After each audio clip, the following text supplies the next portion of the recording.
ఖమ్మం జిల్లా వ్యవసాయ మిర్చి మార్కెట్లో కొనుగోళ్లు పూర్తిగా నిలిచిపోవడంతో అన్నదాతలు ఆందోళన చెందుతున్నారు.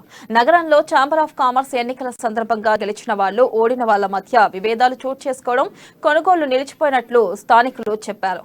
ఇక ట్యాక్స్ తప్పించేందుకు మిర్చిని తాలుగా లెక్కింపు చేశారని, మార్కెట్ ధర 21,000 ఉండగా 8,000 చూపుతూ మార్కెట్ ఆదాయానికి గండి కొట్టారని ఆరోపించారు. ఇక ట్యాక్స్ కట్టని 4 లారీల మిర్చిని మార్కెట్ వర్గాలు పట్టుకున్నాయి. ఇక మార్కెట్లో 2 వర్గాల మధ్య వాగ్వాదంతో నిలిచిపోయిన మిర్చి కొనుగోలుతో అన్నదాతలు ఆవేదన వ్యక్తం చేస్తున్నారు.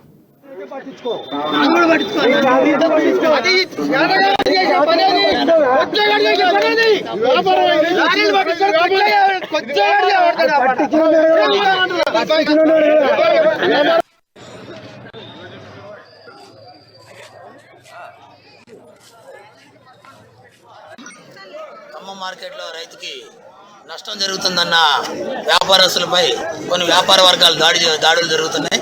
ఆ దాడిని వ్యాపారస్తుడిగా ముక్త ఖండంతో ఖండించడం జరుగుతుంది. 21,000 ధర ఉన్నటువంటి మిరపకాయని 8,000 రూపాయలుగా మరి పరిగణించి 8,000 రూపాయలు ఆన్లైన్ బిడ్డింగ్ చేయించుకొని ఆన్లైన్లో జిఎస్టీకి మరి మార్కెట్ ఆదాయాన్ని గండు కొడుతున్న కొంతమంది వ్యాపారస్తుల్ని గతంలో కొంతమంది వ్యాపారస్తులు ప్రశ్నించడం జరిగింది. దాని మీద నిన్న అధికారులు స్పందించి 3-4 లారీల సరుకుని ఆపడం జరిగిందట. ఆ జరిగిన వాటికి లక్షల్లో బయలుదేయడం జరిగింది. దాని మీద ఈ దోపిడీదారులందరూ కూడా ఈరోజు మూకుమ్మడిగా చేయడం జరుగుతుంది.